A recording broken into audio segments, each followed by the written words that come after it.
You got Little Spoon. I'm sorry, folks. We are live, and Mark and I were having an inappropriate conversation. I'm Little Spoon. And you're the Little Spoon. I'm on top today. Yes. I like neutral. Like in wrestling, there's top, bottom, and neutral. Neutral is side to side. That's like a spoon. It's like a spoon position. We've all attempted that in the spoon. The spoon is like a starting position for wrestling. You're just waiting on a way to make your move, you know? Yeah. Except it's a starting position for a lot of stuff. I like it. Oh my God, where'd he go? Wait, why are you on the right now? I'm so confused. Now you're right wing. Right wing. Where'd you go? Hang on a second. We've had technical. I don't know what happened. Call the IT department. Yeah, I don't know what happened. I might have bumped it or something like that. Who knows? Well, you looked great. It's a great placeholder for you. It's just like me, like sticking my chest out, sticking my titties out like Callie. But it's very flattering. It's extremely flattering. Oh no, not a dude. My wife. So I did the live last night after my daughter's soccer game, and she walks by and she gives me a look through my office. You see my office? She can look in here. She give me that look right now, actually, and she's like, "Callie Muscle again?" I'm like, "He just won't shut the fuck up, man." Every time I try to back away, Chris Jones will send me like, "Yo, this is gonna be fun." I'm like, "Let's go, Chris." Like the dude says that anybody that mentions any man that mentions another man's name in a video is gay, and then he won't stop mentioning your and Chris's name. It's very strange. We just heard they say sound is really bad. I'm hearing you just fine. You're hearing me just fine? I don't know. Let me check. Yeah. Is my sound okay? Which one of us sounds bad, or is it everything? I think you fucking sound awesome. Oh, well, I got this great microphone here, man. I've stepped up my game. Yeah. Yep. Oh, now it says the sound is better now. Good. I think it was. I think you were just sitting far back. Yeah, I just moved it up here a little bit, so I'm actually got the mic. I got the mic right up to my face now. Now we had visual and audio problems. We're starting out great today. We're fucking killing it, man. Yeah, dude. But no, I have no idea. I have no idea like why. I have no idea why he mentions you guys all the time. Like he knows he's gonna get destroyed, dude. Mac Trucks is kind of funny because he plays this whole passive aggressive, and Mac is like, I mean, I don't know if you know about it, like he's a legit gangster. Like he's not a studio gangster. Like no. Mac is a guy who has literally, I'm not gonna say what he's done or how he's done it. He's a legit gangster, and like so you can't pull that like YouTube gangster shit on Mac, like because he knows what it's like in real gangs. Yeah. And it's just the funniest shit. That makes you savage all on your own. Oh God, yeah. I mean, he's the nicest guy ever. I mean, Mac's my boy. I love that guy. But yeah, it's really funny in that like if you're in a glass house, you shouldn't throw stones. And dude, Callie's in like a house of cards. Like his supplements are such trash that all I have to do is just show his label. And it's a diss. Like I'm literally like dissing him just by showing how bad his supplements are, and he doesn't make them. So whoever he hired to white label those things, they're just so bad at what they do, and I'm so good at what I do that it's just really, for me, it's just fun. Like it's like recreation. Yeah. It's like surfing porn. It's amazing. Right. It's fun. It's a very interesting analogy, but I also find it like. Like when your breakdown of the label, I have no idea like how he's not in trouble. Like, well, you're not listing off half of what's in a scoop of something. Like, well, here's the thing. For what you've taught me, that's not a possibility. You know? Well, I mean, you did kind of. I was like, is the label approved? I'm like, I'm still going through legal. We've gone through 10 revisions on the original No Morbidity just to get the claims and everything right, the white paper, all that good stuff. And then afterwards, you got testing going in, testing coming out. I guarantee you, and I could be wrong, but I'm not. Most likely is that they're not doing that. It's a low end operation, and the fact that he was able to see. Here's the thing. Remember how long it took to come out with No Morbidity and with Alchemy took months, if not over a year for No Morbidity. Yeah. So by the time you get the ingredients in, qualify them, quantify them, test them, get everything done, run it through legal, print labels, you're looking at 6 months minimum. The fact that he did all of this in like a week either shows that it was an existing product that he simply slapped his label on, or that it followed none of the procedures to legally and rightfully and as it should be. I think I'm anti-government, pro-regulation. Let me explain. Mm-hmm. I do think that I've dealt with the FDA for over 20 years, and I actually really enjoy dealing with them because at the end of the day, they just want to do their jobs. With the people I've dealt with at the FDA, they actually really want to protect consumers. And at least the people I've dealt with, you might have a different experience. So like a person named Bailey was someone I worked with before, and they're just like, look, man, we want to make sure you follow the rules, want to make sure we keep Americans safe. And I'm like, good. So when you don't have oversight, you get things like SARMs and, Blackstone Labs back in the day, literally causing liver failure and kidney failure, putting adulterants on the market. So we need oversight. I know that sounds antithesis of what libertarians do, but like if we have it, everybody should follow it. Yeah. So I don't know why my camera's still out again. Give me a second. But at least me? Sounds good. I hear you great. Your microphone's killing. I have no idea what the fuck is wrong with my camera. So give me a second.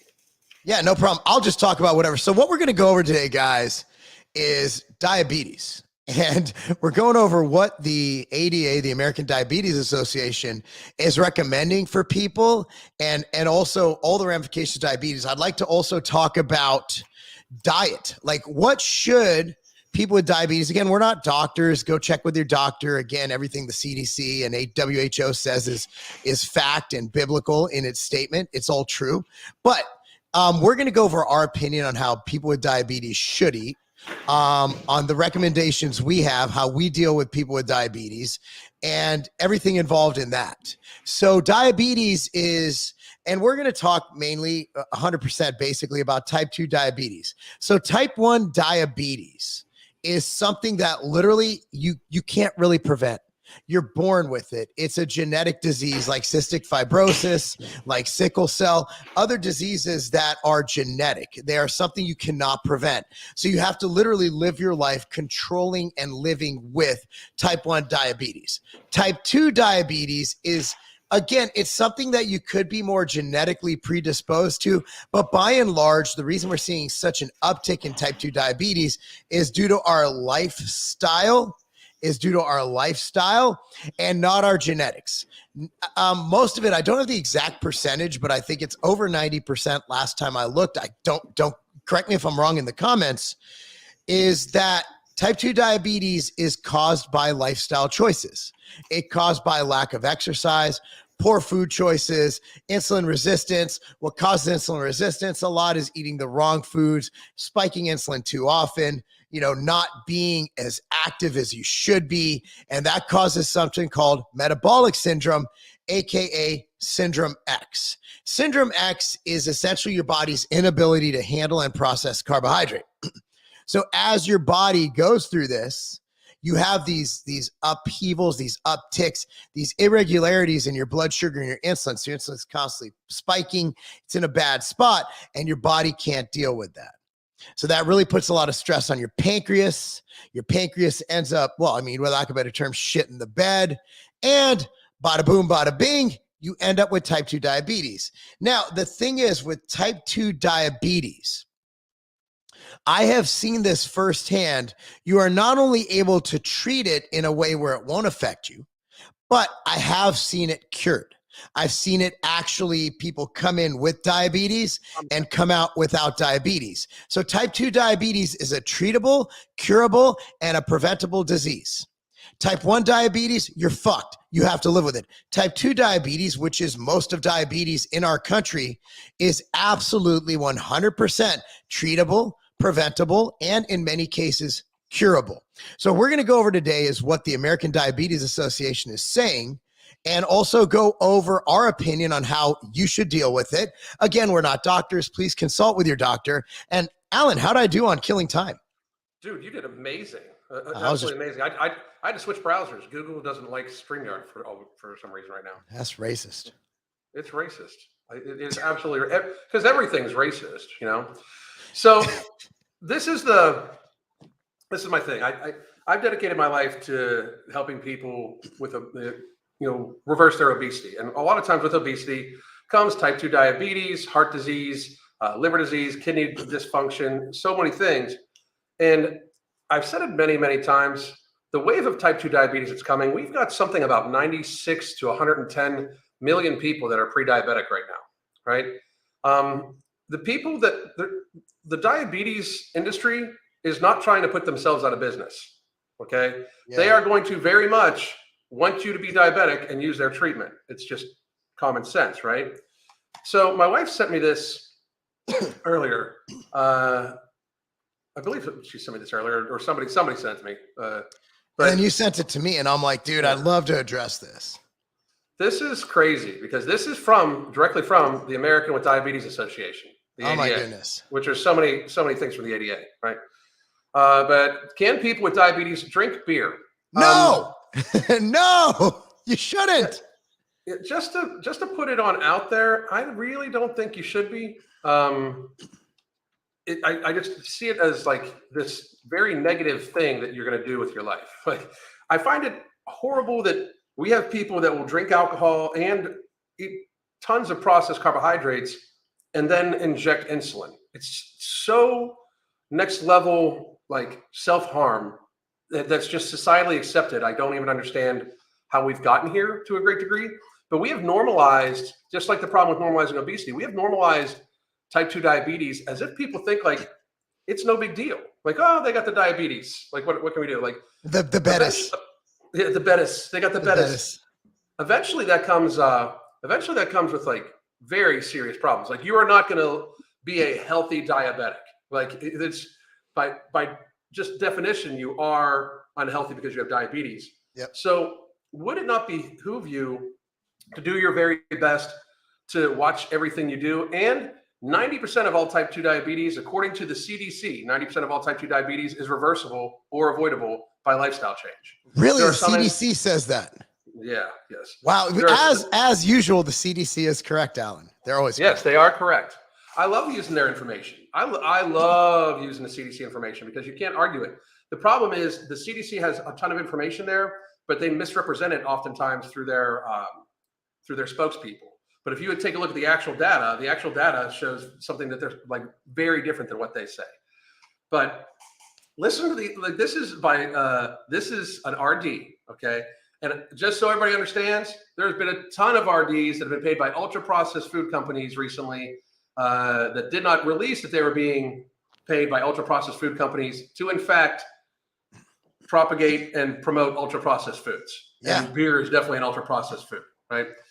But this says with football season in full swing, it's also tailgating season, and that means food and beers with friends. But is it okay to drink beer if you have diabetes? I'm just going to say no. How much is too much? How many carbs are typically in beer? I'm literally just going to say no. Like I understand that everybody's like, well, they can't live a little. They've lived enough. Like they've partied up enough in some way or another to give themselves type 2 diabetes. And if they haven't, if they're one of the very few people that get type 2 diabetes as just through no fault of their own, they have either some sort of illness that causes some sort of pancreatic disorder or something like that. You know, and type 1 diabetes, completely different, you know, but if you're type 1 diabetic, I would still suggest you not drink alcohol. Like, I've got nothing against alcohol. Before the pandemic, I was a, 6 to 8 beer a week drinker, no matter what. Right. I don't anymore because I've focused way more on my health, and it is an actual fucking poison. Yeah. So, I mean, it is an absolute poison. So, how many carbs are typically in beer? I love how they're talking about carbs and diabetes because they pretend that there's not a link, but there is, right?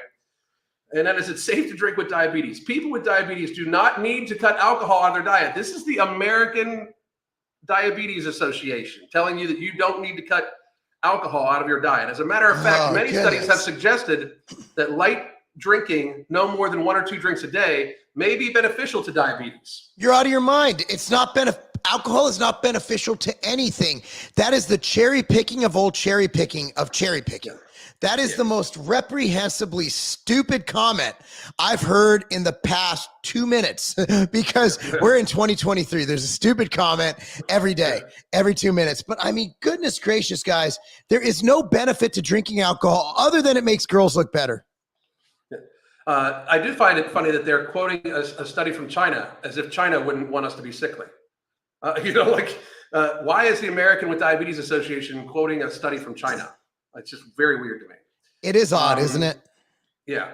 However, there are some important safety considerations for people with diabetes. Alcohol competes with your liver's ability to make glucose when your blood sugar is low. If you are on insulin and other anti-hyperglycemic medications, this can lead to a dangerously low blood sugar up to 24 hours after you stop drinking.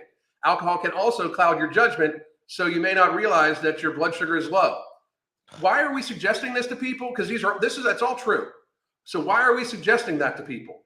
Like, I don't understand. I don't understand.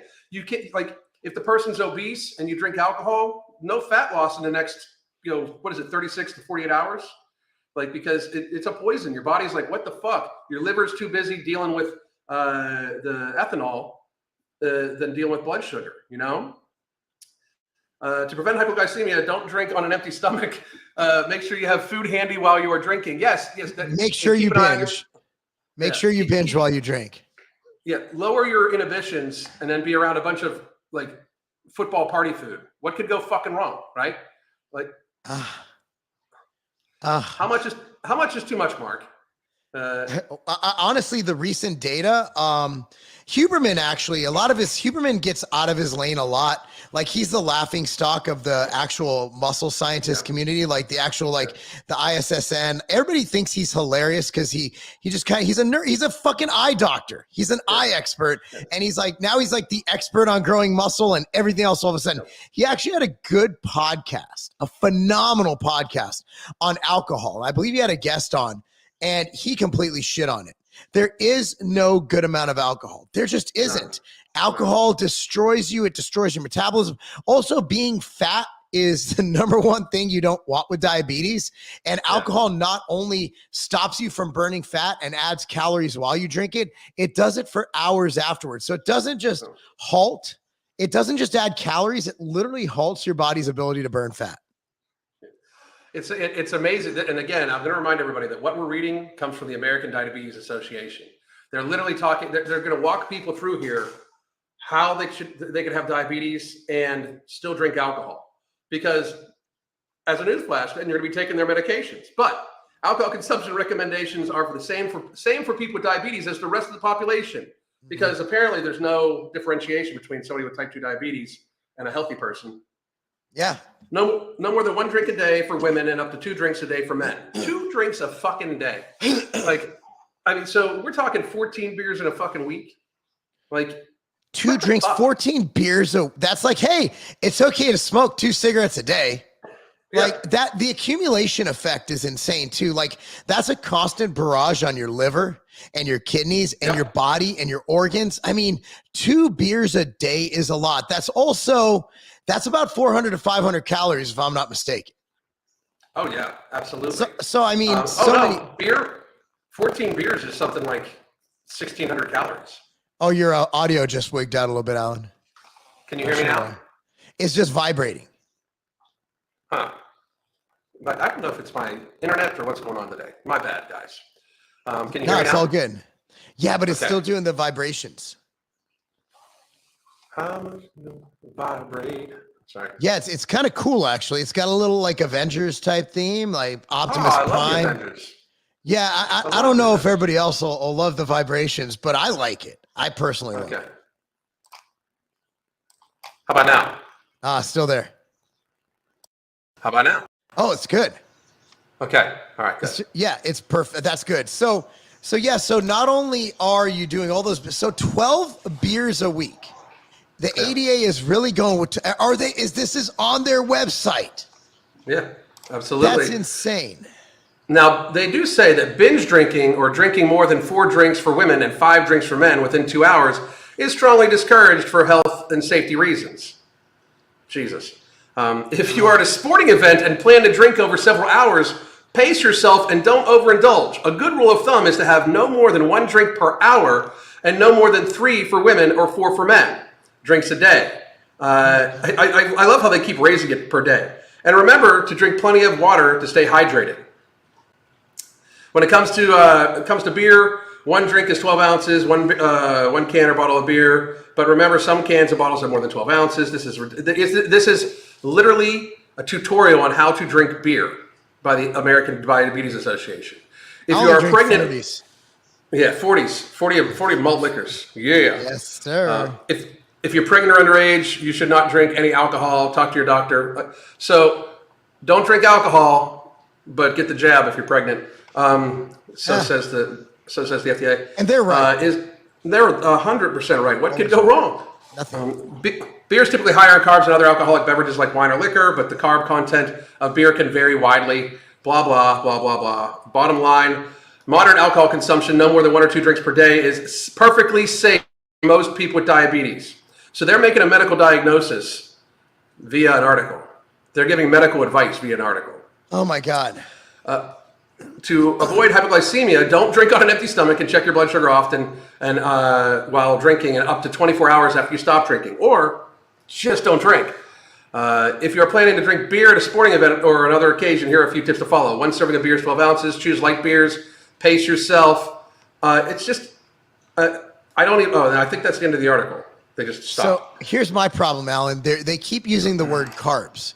Carbs are not the problem with beer. They're just not. It's going to be like a light beer is like 2 to 10 grams, somewhere in there. It's not carbs. The problem is the alcohol calories and the alcohol itself. I'm not worried about the carbohydrate. Not worrying me at all. I am worried about the alcohol. The alcohol that adds calories, that has no health benefit at all. Carbohydrate, I can say, okay, there's some benefits. It provides energy, glucose for the brain. All alcohol does is poison you. And are they serious about 12 beers a week? That's a fucking 12 pack. Yeah. That's a lot of beer. It's a completely like next level. I say it often on my channel, but I just can't, as somebody that was in healthcare and has seen the other side, there is no indication to me at all that our healthcare industry, the ADA, are accrediting agencies, like the American Heart Association. They have said some crazy shit, like literally crazy shit. And I just find it that it's very telling when you look at who funds these people. I'm going to see if I can pull up the picture here real quick. Because who funds the American Diabetes Association is like Stevia, companies like that, here we go. I'm gonna pull this up. Yeah, please do. Yeah, I look at, and I'm okay with them accepting money, but you can tell because the AHA, the Heart Association, has had some decent advice. The one they had on the new findings on sleep and the recommendation, I think, was good.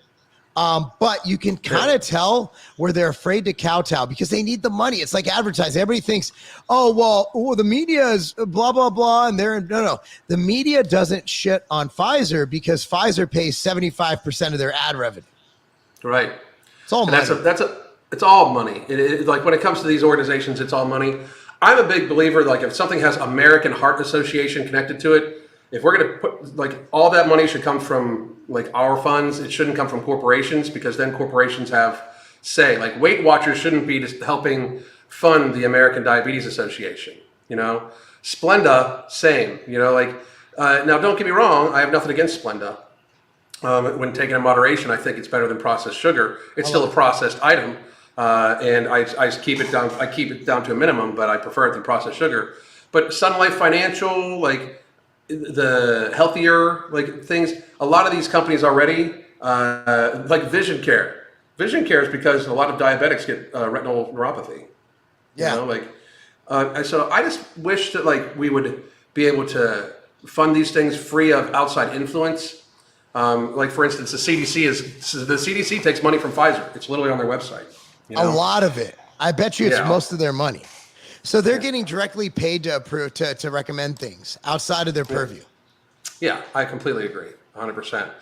It's this weird thing where we've normalized so much unhealthy stuff that. I also find it kind of crazy because people like you and I are viewed I have been called unhealthy more times now than when I was super fat, dude. I don't even understand. I'm 52 years old. I can fucking go. I have a deep ass gas tank. My resting heart rate's in the mid 40s.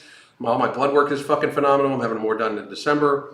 I just don't understand how we've gotten to a stage where people will look full face at people like you and I and be like, well, you're not healthy either. First of all, me not being healthy is completely a secondary point to these fat as fuck people not like watching out for themselves. Like if I'm unhealthy, then you're unhealthy. Like we can be unhealthy together. I'll work on my shit. Will you work on your shit? It doesn't You know make what you say any more or less factual. Like if a fat person says being fat is unhealthy, if it's a true statement, can be backed by data and fact, yes, that is correct. So regardless of our position in life or what we do, but it's crazy because our appearance, it's weird because I get shit. I'm really not that big, but I'm really vascular. I have a lot of veins, and Alan does too. He just has a lot of tattoos. I noticed that in Cali. I'm like, you're pretty vascular, but you have a lot of you have that tribal shit going on, and you can't see it. So like people are like, you're unhealthy because you have veins. I'm like, so arterial flow is a bad thing. Yeah. It's genetic. Like my daughter has crazy arm veins. You know, it's like my whole family has veins. Like it's just what we're genetically. My brother, we're all vascular people. It doesn't having a lot of veins does not signal health or blood flow. It actually shows that I have very low subcutaneous body fat. And if you look at how I'm built, I have very low visceral adipose tissue as well. Mm-hmm. That actually, if you were to look at it objectively, like, well, he has blood flow, his skin tone is perfect, he has no yellowing of the eyes, you'd be like, he's probably in good shape. But instead, because they're so in their fifis, as you would say, about about any of that like shit you say about what makes them mad is that you're like, hey, being fat is not healthy. Well, you're not healthy either. Well, why not? Here's my blood work. Here's my vitals. I send Alan. I get more excited. Like very rarely am I like, dude, look at my bicep pump. I'm usually like, hey, look at my resting heart rate, bro. This is awesome. Like you send me your blood work. You send me your blood work until we get it. Yeah. I mean, we get excited about that shit. So it's really weird how when you say a fact like, hey, being fat is not healthy, that people get so defensive that they lash out with one thing. It's like, well, you're veiny. And you look like you lift. It's like, yes. And one of my favorite ones. Yeah, go ahead. One of my favorite ones is how like everybody's like, well, with the massive amount of muscle you have, blah blah blah. Like they say this to me, like I didn't work out today because I have a little bit of stomach thing going on. But this is how I normally look. Most people see me when I'm on camera right after I have like an hour and a half pump. There's a very large difference. Like I can wear a normal size large shirt normally and look like just a dude. You know what I mean? Like I can look like just a guy, like you're a little wider than that and thicker than that. Like Mark is from front to back. Mark is one of the thickest people I've ever met, but the legs, dude, Jesus Christ. But the legs are just fucking crazy. But I just I don't understand how like two people that work out almost for a living hours a day, where that argument comes from. Now, don't get me wrong. It doesn't bother me because I know I'm healthy compared to what I used to be, especially. I know I'm healthy, I just think that we've reached such a stage in society where like we have dummied down obesity, diabetes, heart disease. Like people just get put on statins like it's crazy. Like, don't get me wrong. The data about statins is, 50-50. It's awesome. 50-50. It's useless. Yeah. But to immediately go towards it is crazy. Like the healthcare industry doesn't do lifestyle mitigation, nothing. And I just find that to be crazy, but especially about diabetes. I really think that they want the population to be diabetic. Like they want it, Yeah, I agree. With statins, we do have data that they do decrease your morbidity risk. So that's why a lot of doctors just give it and it's cheap. I know it adds up to billions of dollars in revenue, but it's generic. It's like $7 for like 10 months. It's some crazy low. So most doctors, their job is to do as little work possible and make you less likely to die. That's all they're trying to do. So my doctor, who I love, great doctor, every dude over 40 who comes in, no matter what their blood work, he's going to be like, have you thought of taking statins? Not because he's getting paid from it, because you can actually look up, there was a Sun Act. I think it's the Sun Act. You can look up if your doctor has taken money from people. Yeah. You'll have I think it's Sun Act or some shit like that. I sent to you a long time ago. And you can type in your doctor's name. It'll show it. So my doctor, I think in 2018 had lunch with a rep from Pfizer or from Moderna or some shit or some other company. But it was like, oh, he had a $20 fucking burger. Okay, good. So like, I know my doctor's not on the take. Like Right. he's not on the take. So you can actually research it. Sun something. It's out there. You can research if your doctor is on the take. You absolutely can. But statins are a weird scenario where doctors are they're not dealing with people who look at health like me, you, and even everybody watching this. You watching this shows that you're in the upper fucking echelon of health. So like doctors they're dealing with some fat, lazy bastards all day. You might get 1 in 100 people who give a fuck. So they're going to be like, oh, you're over 40. Here's a statin. And chances are those people are going to have shitty blood work. I mean, the blood work thing is kind of amazing to me, and it always will be. You know, like I just think that it's. I think that like when you look at how even the USDA talks about ultra processed foods as if not a problem, ultra processed foods leads to diabetes. You know, like, and 57% of American adults, that's what they eat. Like, the Americans eat 57% ultra processed foods. That's crazy. Like, per day. That is nuts. It's a higher number for kids, dude. It's like in the 60s for kids, right? And we're wondering why these people are stupid because it makes you dumb. Like like eating year after year that high prevalence of ultra processed foods affects cognitive behavior, affects executive function of the brain. It's fucking amazing. Absolutely, it absolutely does. You know, my whole thing is if you've ever had like itis after like a Thanksgiving meal, you're actually eating whole foods. Like you're just eating a lot of it. Like you're eating probably as many calories every day, just more concentrated. And it's just the amount of food and being fat, it makes you dumber. Just from a blood flow perspective, if you have less blood flow to your brain, you're just not going to think as fast. Yep. You're not going to be able to operate as well. So you might be a genius fat person. You might be really good at your job. Just imagine how much better you'd be if you weren't fat. We're not saying that fat people can't do epic things. We're saying that you can do way better things. Like our whole angle with alchemy and the Holy Trinity stack is you could be anything you want if you're obese, right? You can be anything, but you can't be healthy. Which, by the way, I just shared the link where you can get that at ambrosiacollective.com. Yeah, there you go. But I mean, and I think that that's the true thing. Like I talked about even a little bit about it today. This craziness that like people have in our society, like no matter what. Or yesterday I talked about it. Like I could just break it down to even if we don't want to talk about metabolic health, just gravity and you know how much blood your heart can pump. You're not healthy. The average knee has 1 to 2 millimeters of cartilage in it, right? When you put hundreds of extra pounds on that, it's still got 1 to 2 millimeters of cartilage in it. You know, like, it's like having a rubber gasket in between something that's supposed to hold 10 pounds, but you put 50 pounds on it. That rubber gasket's going to fucking wear the fuck out, you know? It's about overall stress. And I even noticed that, like, as you know, I was trying to bulk and I gave up on it because I didn't like where it took my vitals. My resting heart rate went to about 60, which I did not like. That's why I measure everything. I got literally 2 items of measuring stuff on my wrist. But, you know, I think that when I was even 10 pounds over what my body rests at, it changed. And I measure everything. Most people don't. It changed everything. It changed my mood. It changed my energy levels. That was only 10 pounds. Imagine if I was 100 pounds. I can't even imagine how bad I would feel. Like I was strong, but I wasn't. Like I was strong on like bench press, but like everything was kind of hurting from carrying the weight around. I can't imagine how much these fat people hurt just getting out of bed. It's not fun. Speaking of somebody that can tell you, it's not fun. Like it's absolutely not. It is not only that, but it's just humiliating. Like, and I don't care what any fat person says. That one of the reasons why they get so visceral about like saying that they love being fat is because it is humiliating. To have to hold your breath to tie your shoes, that's humiliating. To have to take a pause to get up a flight of stairs, that's humiliating. You know, it's just, and it's a reality, you know?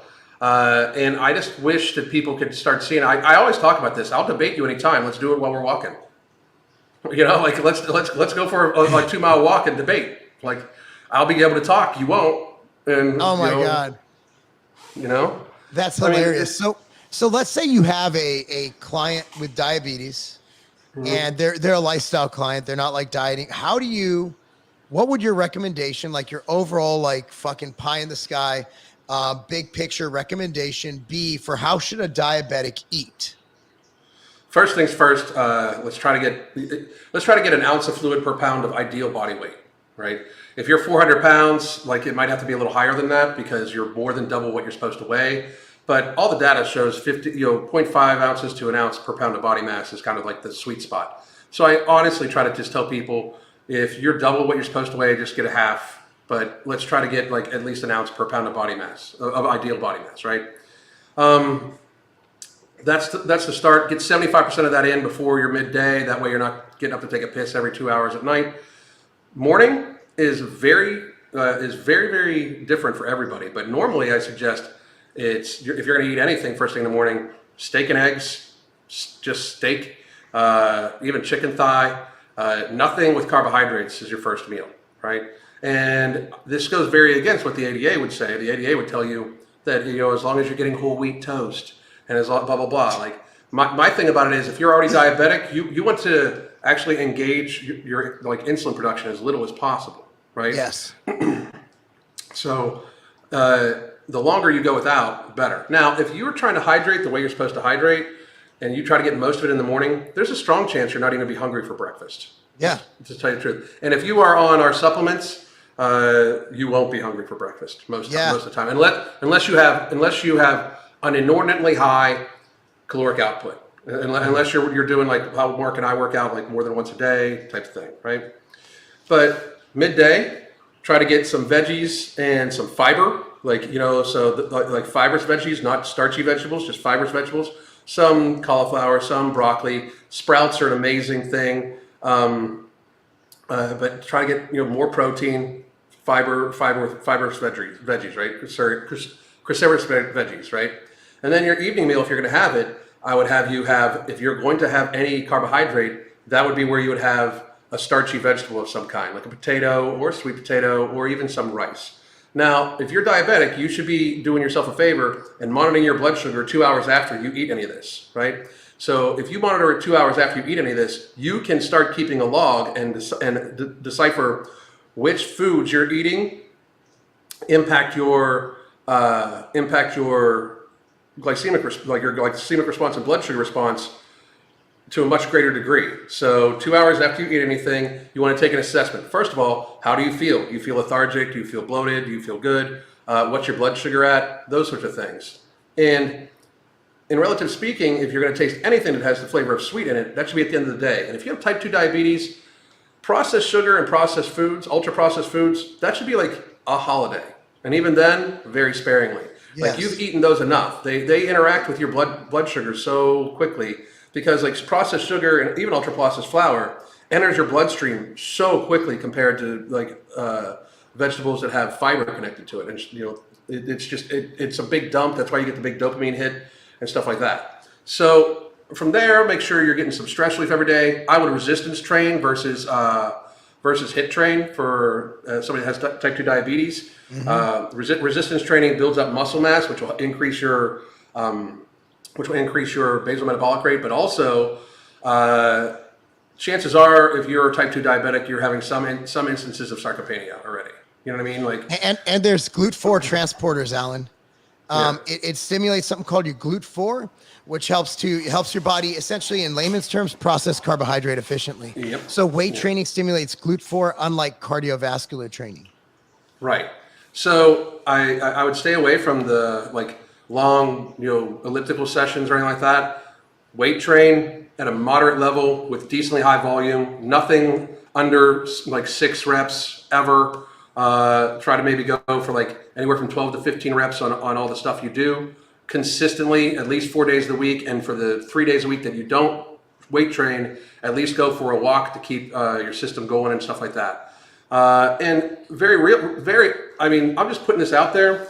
If you're already on metformin, I would highly suggest you give alchemy a try. It has been like all the data from the ingredients of it show that it could very much be not only a rival, but better for you because it doesn't have as much side effects. I'm not saying I'm not prescribing it to you. I'm not your doctor. I want to be very clear about this.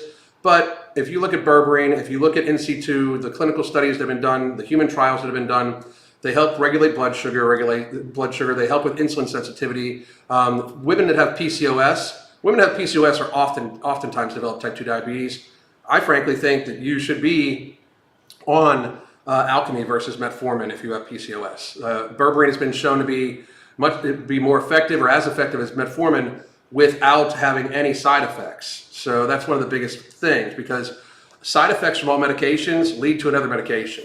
Like that's almost they always love that. it. Yeah, they love it. It's a 2-for-1 deal, man. It really is. But that's how I would go about it, and that's how we go about it with many people. Now, as that's the first week's worth of homework. The second week, like if they check in and are like, I was really hungry after my morning meal, we're going to take a look at what they put on their proteins and stuff like that, or increase the size of the protein at breakfast. Most of the time, like an inordinate amount of time, people just start skipping breakfast because they're just not hungry. They're filling up on hydration, stuff like that. But I just at the next meeting, like because when we coach, we have weekly conference calls. At the next meeting, how did you feel? What was your blood sugars at between your meals? Okay, so your blood sugar here was 150, and your blood sugar here was 80. What did you eat each before each of these? How did you feel when this was being taken? And like we should try to keep it where it's at the level where you don't need to manage it pharmaceutically. So let's focus more on those foods if we can, and just completely cut out alcohol, completely cut out processed sugar. Like if you're a type 2 diabetic, processed sugar, ingesting processed sugar and being type 2 diabetic, and this is kind of controversial. I got Twitter flared for this, or X flared, whatever.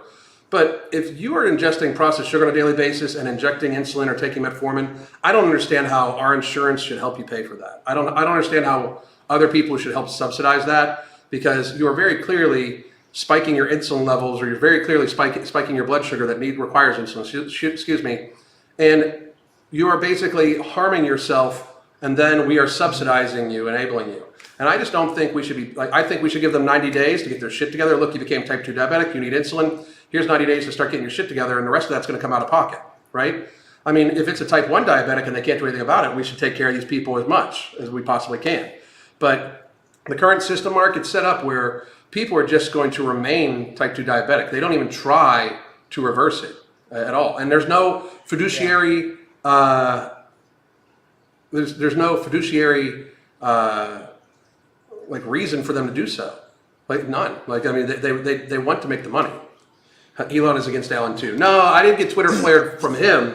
It was all the fat and believe it or not, it was mostly fat fucking conservatives who want to fucking be able to drink their beer and fucking eat their donuts and watch sports ball all the fucking time. Right. I watch sports ball, but in my defense, I have a son who plays sports ball. So I'm all about I coach sports ball. I have no reason to watch sports ball. My son doesn't play sports ball. My son doesn't watch sports ball. I haven't watched sports ball in a long time. I don't know how dudes will sit down and spend 6 hours of their weekend watching sports ball instead of holding their wife's hand and doing shit like that. We've never watched a whole game. Like Preston, like about midway into any quarter, he'll be like, hey, let's go outside and do something. So we've never actually, when we've had time to sit at home, we've never actually watched a complete game. He'll get motivated to go do it himself, right? That's awesome. If anything, and we go to the soccer, we have one on Saturday. We're season tickets holders, a soccer team, Nashville SC. But we go just because it's Nashville and it's dope.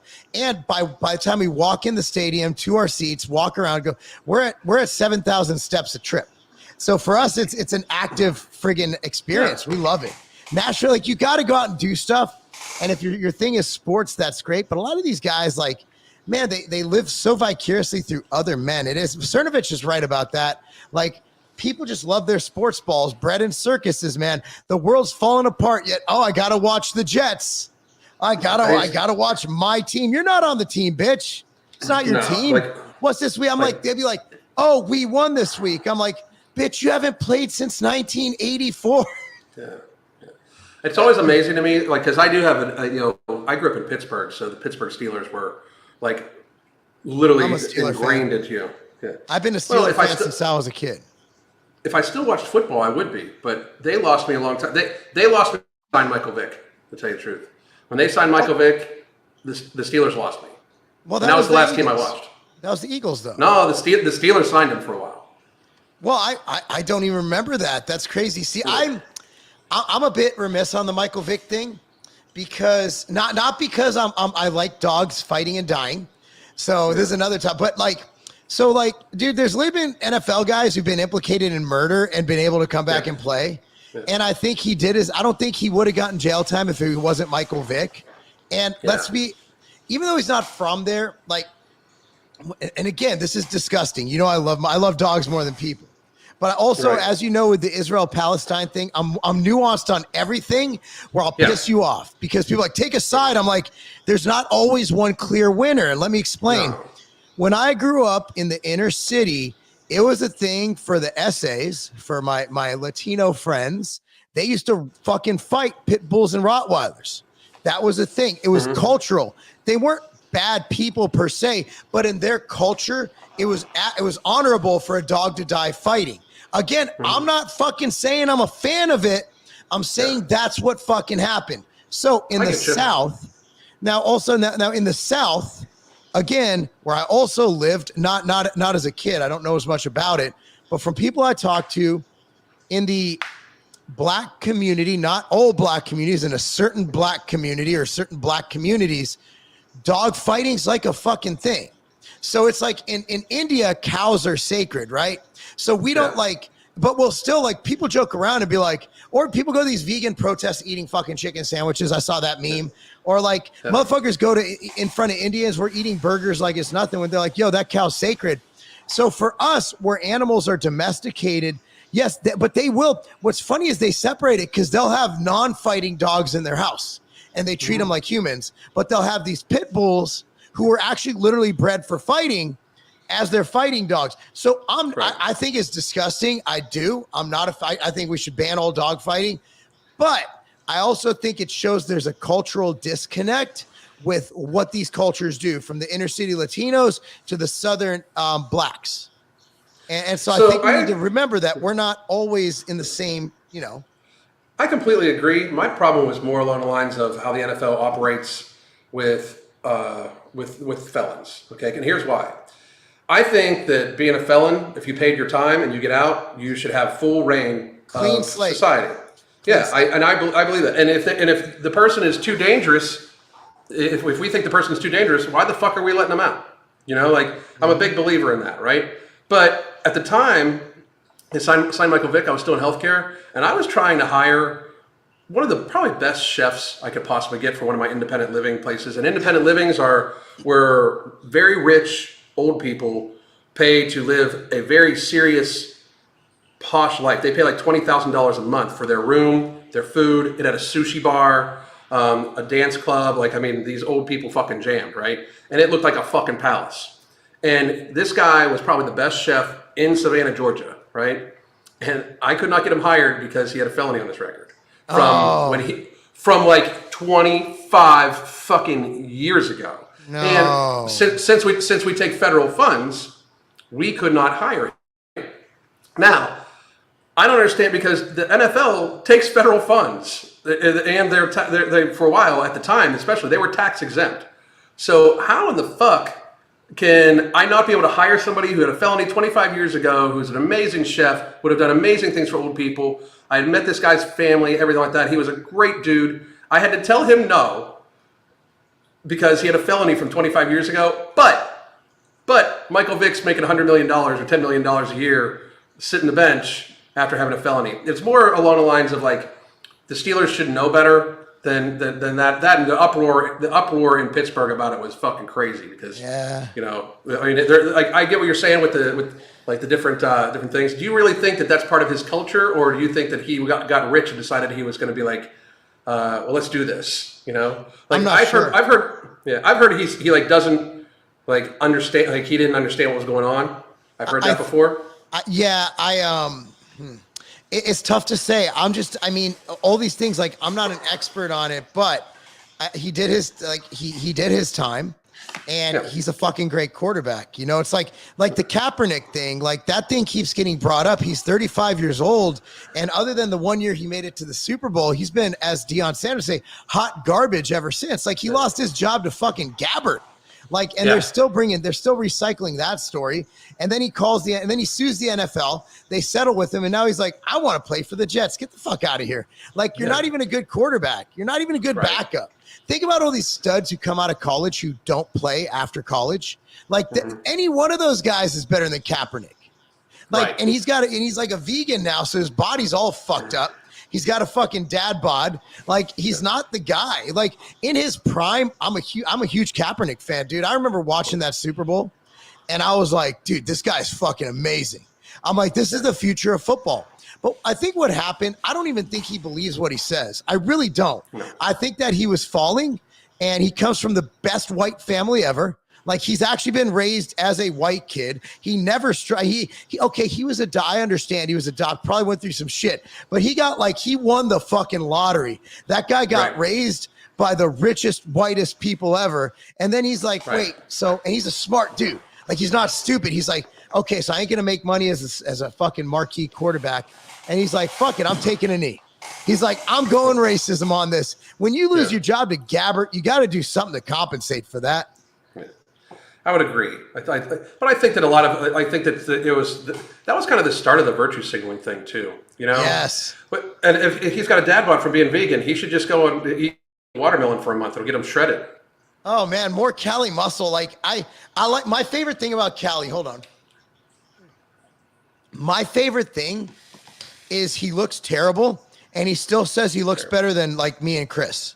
Which is amazing because last I checked, Cali did compete and tried to get a pro card and couldn't win one. Last time I checked, I got one right over there. So, say hi to Cammie. Hey, Cammie. She's actually home. It's fall break here. We couldn't do anything because the soccer playoffs.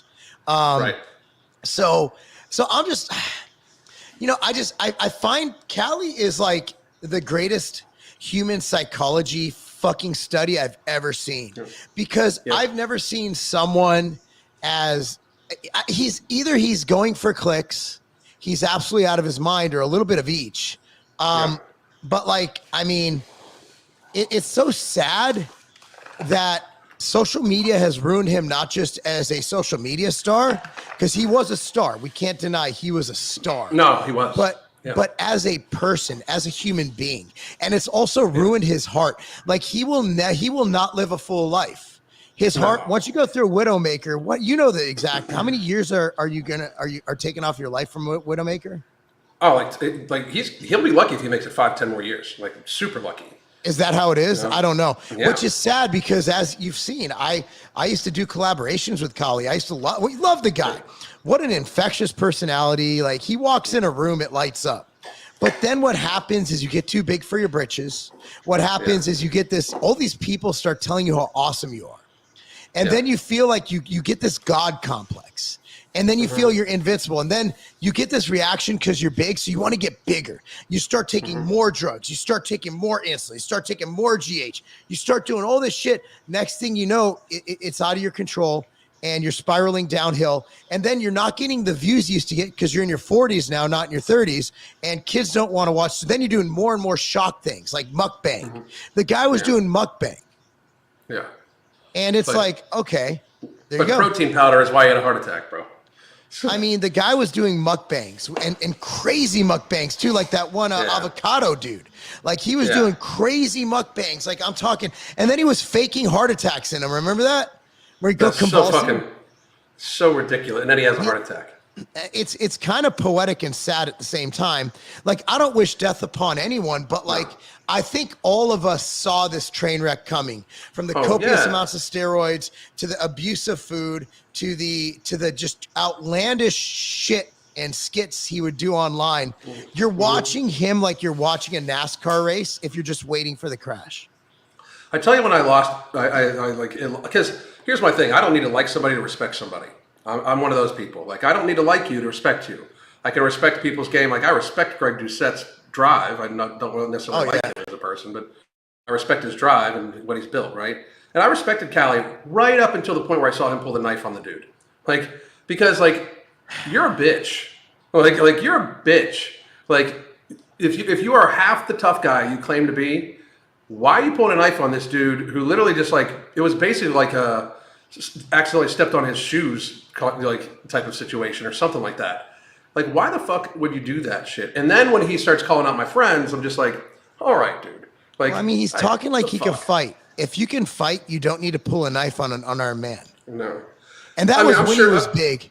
He's not Yeah, that was when challenging he was anybody to huge. fights now. I'll gladly, if he challenged me to a boxing match, I won't even train for it. I'll be like, let's go. I'm gonna have to lose 40 pounds to be in your weight Yeah, class. you would shatter him. Like, Dude, you would one absolutely punch, shatter him. I'd punch him in his chest. That's, Did I say that? that's awesome and savage at the same time. Dude, which is honestly where you want to get punched in boxing. It normally doesn't hurt. Meaning I do not want to hurt him at all, right? No, I mean the guy is just like, I hate this horrible use of words, but like he completely dug his own grave.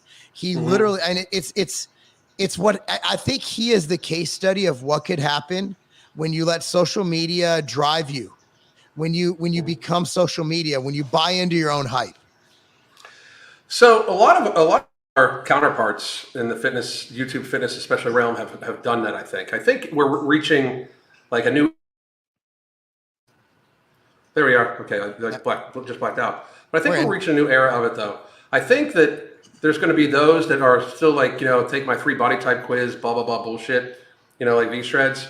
I think that they're always going to be around, but there's a lot more people that are starting to be like, okay, let's get back to the basics here about shit. I'm starting to see a very positive influence.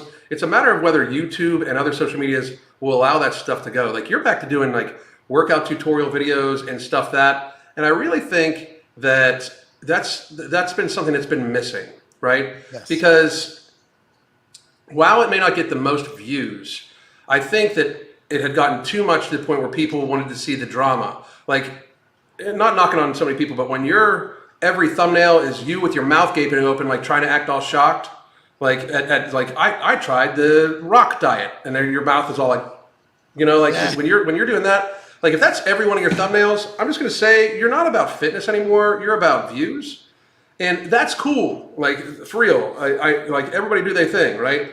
But at the same time, like, don't think you get a seat at my table.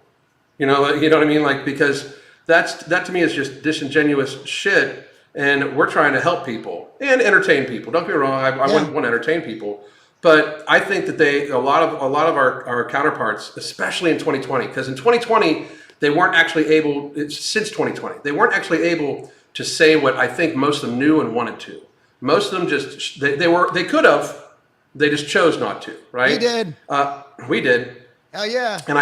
And I think ever since then, they have been struggling to stay in the algorithm, because my biggest piece of advice to all the fitness people, you're going to have to take a side at some point in time, because they're trying to exterminate the fitness industry. Like, the first thing to do is close gyms, motherfuckers. That basically puts you out of business for a great degree for a lot of people. Unless you're like me and Mark and you were able to shift to at-home workouts, band workouts, TRX workouts, stuff like that, or you have a home gym, that shit puts you out of business. Like, it just really does. It not only that, but it puts all the people that watch you out of business, And like, how many times, like, we're racist, toxically masculine. I got my traditionally masculine shirt on, but I think that they're trying to basically wipe out the fitness industry, so to speak. And I think a lot of times people like Callie help them, because it just looks so outlandish. The dude's eating like a watermelon a day. Like, if he ate 10 pounds of watermelon a day, that's 30 grams of protein. 10 pounds of watermelon. 10 pounds. That's an enormous amount of watermelon. That is 30 grams of protein. So it's easy for him to say, just eat a watermelon a day, or only eat watermelon for a month, because you had like 80 extra pounds of lean mass that you could lose and still and not be bad. I do think he has fucking gone the other way. Like, I easily outweigh him, and I never thought that would happen. Like, no, he was huge, dude. I told you when I did that video in 2016 with him in Vegas, bro, he was at least 260, and we took that picture together, and I think I had a better physique, but dude, he dwarfed me. Like, I looked small compared to that guy, and that was when I was like 230, 230. Big dude. But I mean, and so he had basically like 80 pounds of lean mass to lose, and he's done so. He has. Do you think, just as a thing, do you think they're like the biceps are still huge? Do you think there were spot injections going on there? Is that how that works? Man, he took so much stuff. I mean, every video, I said this in my video yesterday, every video he does, he adds something. He's like, yeah, I was on, at first it was like, I was just taking a little bit of testosterone. Then it went to insulin. Then it went to tren. Then it went to this and that. The third, it's like, who knows what he took? Yeah. Like he took so much, but biceps will, your arms, if you have big arms, like his arms are so big though, but his body has shrunk so fast.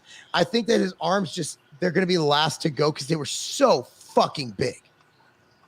Yeah, I mean, enormous. Like, although I'm pretty shocked that like my I actually have bigger triceps than him. Like, I'm gonna roll in that as much as possible. That I'm bigger than Cali Muscle now. Like, I'm just gonna that you can't take that from me now. So like, well, that's like when Lionel Messi played Nashville, we went to the game. I told my brother, dude, that's like watching Michael Jordan. He's like, nah, that's like watching Michael Jordan on the Wizards.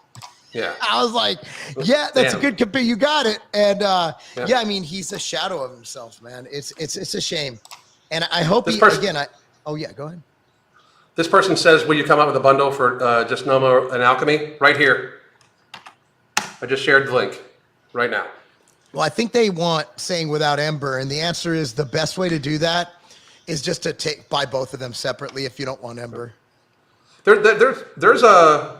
Dude, the Ambrosia has a stack with it's an AM/PM stack with no more. Oh, that's no morbidity and Ember. Shit. Yeah, I would actually. What you want to do if you want a good deal on it, just go to tigerfitness.com on Friday. We have our Halloween sale.